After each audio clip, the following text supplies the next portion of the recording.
Assalamualaikum warahmatullahi wabarakatuh.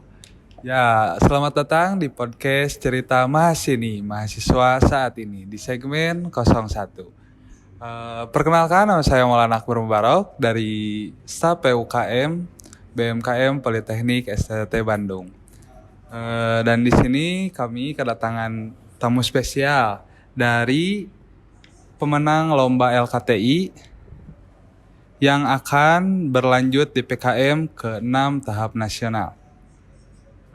Seperti yang kita tahu teman-teman, kemarin sudah terlaksananya lomba karya tulis ilmiah yang dimenangkan oleh tim Powerpuff Girls meraih juara 1 lomba karya tulis ilmiah. Dan kita sambut narasumber kita yaitu Teh Elda, Teh Nadila, Teh Puni. Ya, silakan.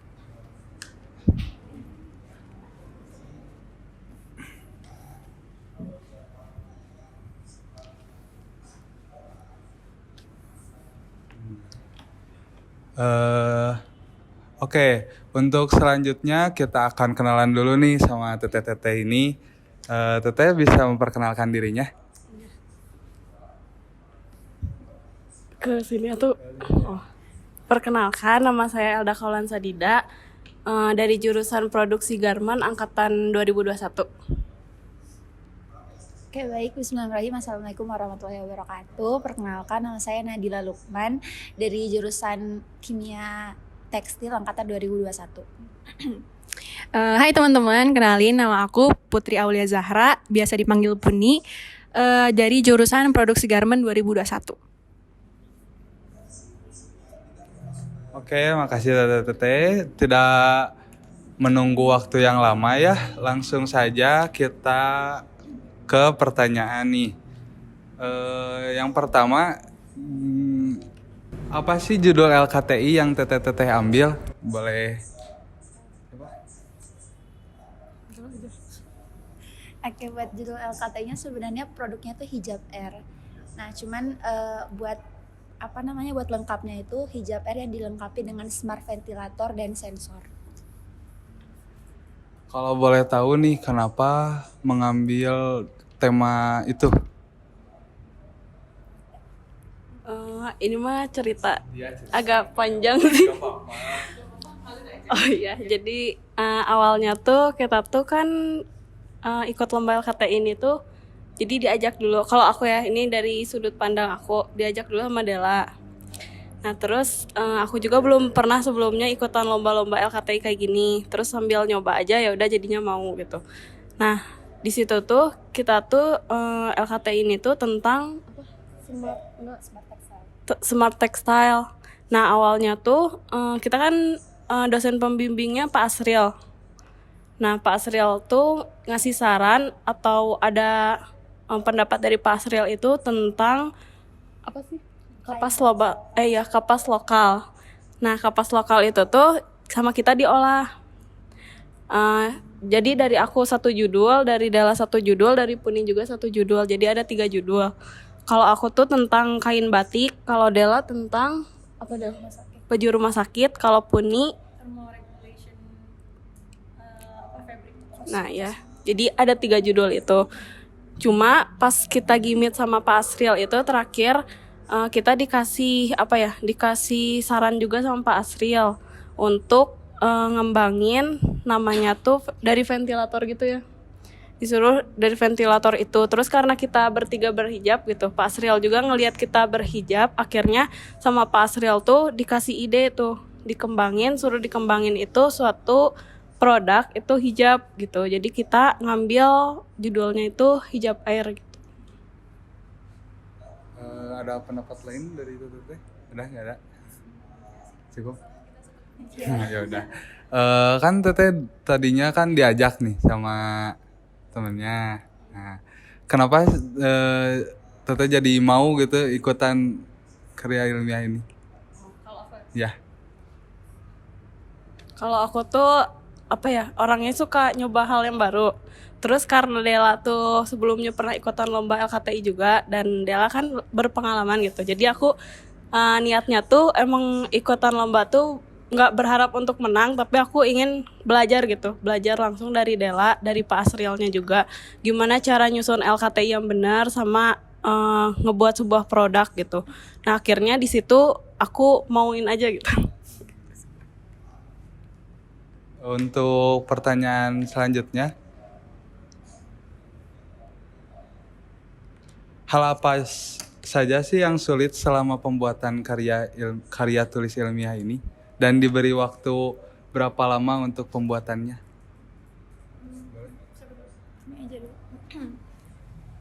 Kalau aku pribadi, aku juga kan ikut LKTI ini juga karena diajak Dela. Awalnya tuh aku nolak, sampai berkali-kali tuh nolak. Akhirnya terakhir kali itu diajak Elda, akhirnya mau karena ya aku ngerasa kan aku juga maksudnya kayak kurang dalam segi apa ya.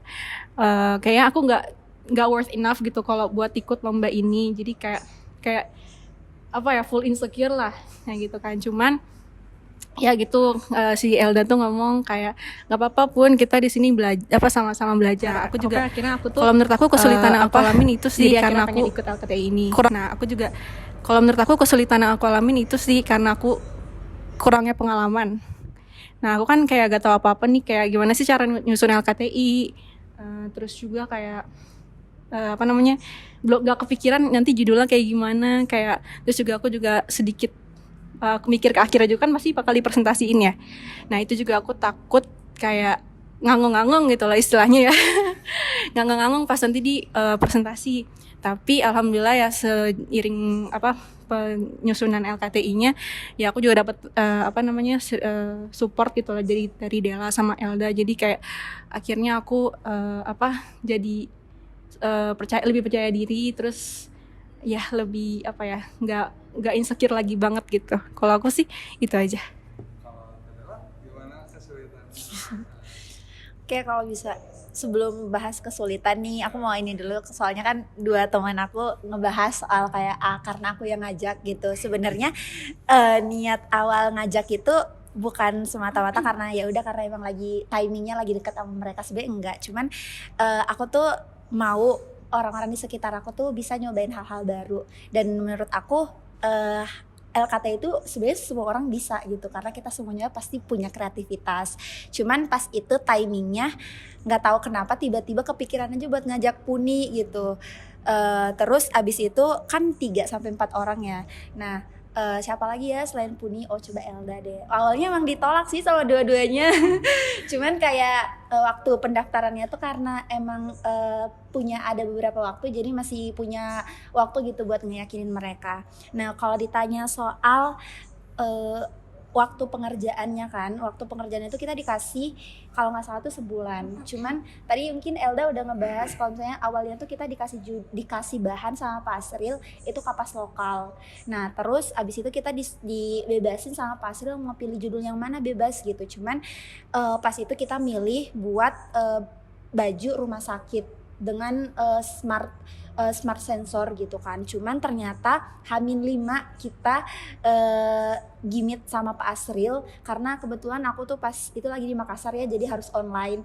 Nah itu tuh ternyata kita nggak memungkinkan untuk meneruskan penelitian itu karena ya ngelihat realitanya aja, masalah-masalah yang ada gitu, kayaknya kita nggak mungkin buat neliti itu. Nah akhirnya H-5 pengumpulan kita harus ganti judul yang bener-bener dari nol gitu, yang hijab R itu kan. Itu pengerjaannya bener-bener 5 hari, dan kesulitan dari aku sendiri tuh karena aku kan di Makassar, mereka di Bandung. Jadi zona waktunya kan beda, Makassar Wita, di sini WIB. Nah, kita tuh ngerjainnya juga itu sampai malam, bahkan H-3 aku ingat banget di Bandung udah jam 2, di Makassar udah jam 3 gitu. Jadi kayak agak sulitnya di zona waktu dan pengerjaan itu aja sih. Kalau selain itu mah karena mereka alhamdulillah support aja, jadi alhamdulillah lancar-lancar aja. Puni dulu mau jawab. Kalau dari aku pribadi itu munafik banget ya kalau misalkan dibilang nggak seneng. Tentunya pasti seneng banget. Cuman emang aku di awal tuh nggak pernah expect apapun. Jadi kayak dari awal kayak dari Pak Asril juga bilang kayak kita tuh nggak usah lihat hasilnya, yang penting prosesnya.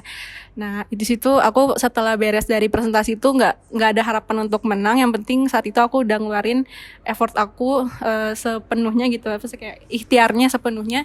Setelah itu urusan hasil itu Allah. Jadi kayak sebenarnya pasti kalau ada harapan adalah sedikit, cuman kayak nggak begitu berharap banget, cuman ya pastinya seneng banget pas tahu akhirnya juara pertama kayak gitu. Oke, mungkin ya sama sih sama Puni, siapa coba yang nggak senang kalau misalnya dapat juara satu. Cuman balik lagi ya, ini bukan akhir dari semuanya karena ini bakal masuk ke PKM lagi kan, buat seleksi PKM nasional lagi. Nah sebenarnya lebih ke setelah senengnya itu cuma sehari 2 hari, abis itu kayak banyak pressure yang kedapat gitu, soalnya di fotonya di up di akun ini terus diselamatin sama ini itu tuh, dan mungkin orang-orang bakal expect lebih gitu, expect too much dengan ini, dan itu tuh menjadi pressure sendiri buat aku, kayak kedepannya PKM Nas tuh harus lebih bisa daripada ini. Dan aku orang-orang mungkin udah berekspektasi tentang hijab air ini, tentang powerpuff ini, cuman menurut aku itu salah satu kayak tantangan lagi sih buat aku. Jadi mungkin senengnya tapi ada juga sedihnya gitu karena ada pressure tersendiri. Elda? Gak jauh sama mereka ya, pasti seneng banget sama bersyukur banget gitu. Karena kan awal aku ikut juga itu gak terlalu berharap untuk menang, tapi aku pengen dapat pengalamannya, dapat relasi dan dapat ilmunya juga gitu. Dan menang itu bonus gitu. Jadi alhamdulillah banget. Nah kan katanya mau lanjut nih ke nasional. Gimana persiapannya gitu? Boleh? Coba. So, Elda. Kalau dibilang persiapan tuh, kalau kita sendiri belum terlalu banyak ya, karena kita juga sekarang tuh lagi ada beberapa pekerjaan yang emang harus diselesain gitu. Cuma progres kita tuh sekarang lagi nyari pabrik ada di Purwakarta, Lenzing, dan itu udah ketemu ya, sama ada alumni juga di sana gitu. Cuma itu tuh belum dapat waktu yang pas. Jadi kita maunya kan kain tensel, dan kain tensel tuh cuma adanya di situ gitu, biar kita dapat harga yang emang lebih murah sama emang langsung dari pabriknya gitu. Oke, mungkin ngelanjutin dari yang Elda aja ya. Sebelumnya aku mau makasih banyak nih buat semua pihak yang terkait di sini, mau dari Pak Asril, dari kampus, dari BEM, dari FLMPI, dan terutama Kang Husen dari pihak Lenzingnya, yang dimana pada hari pertama aku ngehubungin Kang Husen buat rencana buat visit ke Lengsi itu, Kang Husen tuh benar-benar terbuka banget dan benar-benar kayak langsung nelpon aku, kayak kalian butuh apa, kain apa yang kalian butuhin, anyaman apa yang diperluin, dan sebanyak apa yang kalian mau. Kayak benar-benar gak ngebahas harga dengan kami gitu. Jadi menurut aku sejauh ini progres dari kami tuh mau visit dulu ke Lenzingnya. Nah tapi buat waktu dan yang lain-lain tuh belum kami ini sih, karena emang dari buklet dari NAS-nya juga kan baru turun beberapa hari ini. Jadi kami baru mau menyesuaikan LKTI yang udah dibikin sama buklet yang ada gitu. Jadi bisa linear lah antara LKTI yang kita bikin sama peraturan-peraturan yang udah ada di PKM NAS-nya. Paling mau didoain aja sih semoga lancar.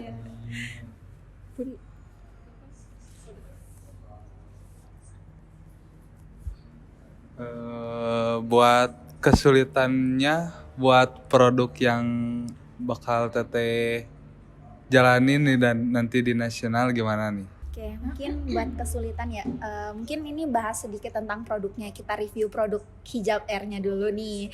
Nah, hijab air itu sebenarnya kayak jilbab instan biasa. Cuman dia tuh dilengkapi dengan fitur smart ventilator dan smart sensor. Nah, smart sensor ini nanti kalau misalnya dia kontak dengan keringat, itu tuh bakal nyalain ventilator yang ada di jilbabnya, smart ventilatornya. Nah, kalau buat kita nih yang hijabers itu tuh sangat membantu banget, karena keringat itu kalau kita beraktivitas, manusia tuh nggak pernah lepas dengan yang namanya keringat gitu kan. Jadi dengan adanya hijab air ini, smart ventilator dan smart sensornya itu tuh bisa buat bisa buat lebih cepat sirkulasi udara yang ada di jilbabnya. Jadi karena ini mungkin hal yang wah gitu kan bagi sebagian orang, melibatkan smart textile 4.0 dan terutama bahan yang digunakan itu kain tencel yang dimana itu tuh masih sangat jarang, dan mungkin juga anak STT sendiri yang anak tekstil juga mungkin masih jarang yang ngelihat lyocell modal gitu kan. Nah itu sih kesulitannya, karena kita tuh harus melakukan banyak demonstrasi ke orang-orang kalau misalnya kita tuh punya produk kayak gini, terus nyari sensornya, nyari ventilatornya yang nyaman, terus yang kita harus visit bolak-balik ke Purwakarta ya, Purwakarta buat nyari kain gitu. Itu sih yang struggle-nya buat saat ini menurut aku. Kamu terlihat? Sama. Untuk ukuran ininya fan-nya ya. Kalau ukuran fan-nya sih dia tuh kecil sih ya, segini lah ya. Kira-kira seginian. Dan itu juga ringan. Kalau aku pribadi, kalau dibilang nggak nyaman juga enggak, kalau nyaman juga enggak. Jadi kayak dia tuh pasti gimana ya, kan kalau misalkan ada suatu benda yang di sini kayak padat gitu, pasti kayak sebenarnya sedikit terganggu, cuman dibilang terganggu juga enggak karena emang dia ringan kan si fan-nya ini. Jadi kalau menurut aku kalau dibandingkan sama jilbab komersial yang emang ada yang langsung, misalkan jilbab langsung, kalau misalkan dibandingkan dengan hijab air ini, pastinya lebih nyaman yang ini, lebih nyaman yang jilbab komersial karena kan dia nggak ada yang kayak benda gitu lah di belakangnya itu. Cuman kan smart ventilatornya juga ada fungsi tambahan gitu jadi kayak untuk mempermudah sirkulasi udara di dalam hijab. Jadi kayak ada plus minusnya gitu loh. Jadi kayak mungkin kalau dibandingkan pemakaian, kalau kenyamanan itu pasti lebih enak yang komersial, tapi kita punya si hijab air ini punya fungsi tambahan yaitu ya. Jadi kayak kita tuh kalau pakai hijab jadi lebih dingin kayak gitu. Kayak mungkin mau menambahkan aja ya yang dari Puni, sebenarnya kita tuh punya roadmap yang dimana kayak sebenarnya hijab itu atau penelitian itu nggak langsung bisa sempurna langsung kita sampaikan ke masyarakat, demonstrasikan ke masyarakat dengan bentuk sesempurna mungkin, apalagi dengan waktu yang sesingkat ini. Itu tuh menurut kita lumayan susah gitu. Tapi untuk saat ini, untuk step pertama itu prototipe pertama itu kan belum pakai tencel ya. Mungkin teman-teman juga yang udah pernah lihat hijab airnya langsung mungkin ngelihat ini kok dari jilbabnya dari brand A gitu kan. Emang sebenarnya sejauh ini untuk roadmap pertama itu kita cuman tujuan kita tuh untuk apakah benar ini sensor apabila ketemu dengan keringat dan itu tuh bisa mengaktifkan sendiri ventilatornya, dan apabila tidak kontak lagi sama keringat itu bisa mematikan sendiri ventilatornya. Dan itu tuh udah masuk ke roadmap pertama kita, dan mungkin roadmap akhir kita tuh kita tuh nggak fokus ke PKM aja, tapi kita fokus untuk menyempurnakan produknya gitu. Jadi kita tidak ada batas waktu kapan produknya bisa benar-benar dijual bebas gitu atau gimana. Kita nggak ada waktu untuk itu. Cuman kita berharapnya aja kita bisa dapat sensor yang benar-benar nyaman, bisa dapat fan yang nyaman, dan bisa dapat kain yang nyaman gitu. Tapi untuk sejauh ini mungkin kenyamanan masih belum ada di prioritas pertama, karena kita memprioritaskan dulu apakah efektivitas dari si sensor dan ventilatornya ini berguna dengan baik atau enggak. Mungkin kayak gitu. Alda mau nambahin? Tadi kan nama kelompoknya teh Powerpuff Girls. Nah, kalau boleh tahu kenapa sih teteh ngambil nama kelompok itu? Nggak, ini tuh idenya dari Puni sebenarnya. Jadi ngomong dulu, lanjutin aja. Kalau misalkan dari aku pribadi, kan ini kan kita bertiga ya. Terus juga gak tau kayak kepikiran aja gitu, tiba-tiba kayak The Powerpuff Girls gitu, kayak ada 3 pahlawan cilik gitu ya istilahnya. Itu kan Powerpuff Girls itu kan kayak kartun 3 anak perempuan gitu yang pembela dunia kayak gitu. Dan kalau misalnya dari aku pribadi ya semoga dengan kita menamai grup kita itu The Powerpuff Girls, kita bisa jadi trio pembawa kebaikan dan pendakwah gitu lah. Kan kita judulnya kan hijab air, jadi kayak kita mendemonstrasikan hijab juga. Jadi kayak semoga kita bertiga ini bisa jadi pahlawan gitu lah. Maksudnya kayak bukan pahlawan juga sih, kayak pendakwah yang bisa mendemonstrasikan hijab lebih luas gitu. Oke, mungkin udah dibahas sama Puni gimana, cuman kita mau klarifikasi nih guys. Kalau misalnya Powerpuff Girl itu bakal ganti nama, karena kita sebenarnya project kita tuh bukan cuman hijab air doang. Hijab air cuman bakal ada versi keduanya, yang dimana mungkin ini lebih elegan, cuman masih kita rahasiakan karena emang ya. Nah itu tuh untuk keperluan project ini kita harus mengganti nama, karena Powerpuff Girl itu kan ada hakinya ya. Nah jadi kita nggak bisa pakai ini. Jadi mungkin buat teman-teman di sana yang udah kenal kita dengan Powerpuff Girl, mohon maaf, kita bakal ganti nama grup band gitu. Nanti kita rilis secepatnya. Masih Lebih tepatnya belum kepikiran sih. Kalau ada saran nama boleh komen di bawah ya. iya belum kepikiran. Buat pertanyaan selanjutnya nih, apa harapan dan pesan-pesan untuk teman-teman mahasiswa lain supaya bisa terinspirasi dari teteh-teteh semua gitu? Kalau dari aku, untuk yang baru nyoba gitu, jangan takut untuk mencoba. Pokoknya gasin aja lah gitu. Selama itu positif, gasin aja gitu. Karena kita kan nggak tahu ya ke sananya kayak gimana gitu. Jadi kalau misalnya ada lomba juga ikutin aja gitu. Walaupun kayak aku tuh nggak bisa nih di lomba ini, tapi kan di lomba itu tuh bisa sambil belajar, bisa dapat relasi, pengalaman juga kayak gitu. Jadi selama itu positif itu cobain aja dulu gitu.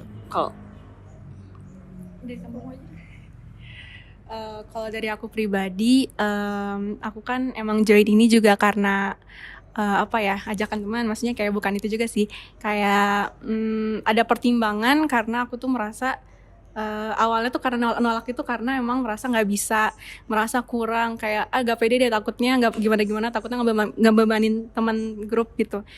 Semoga kalian nggak ada pikiran kayak gitu kayak aku, karena pasti di awal itu sesuatu yang awal tuh pasti bakal susah, tapi kalau misalkan dijalanin lama kelamaan insya Allah bakal bakal jadi gampang gitu, asal effort kitanya juga gede. Nah aku juga dapat motivasi dari seseorang, gak usah seseorang sih, ada namanya motivator namanya Teh Zahfira.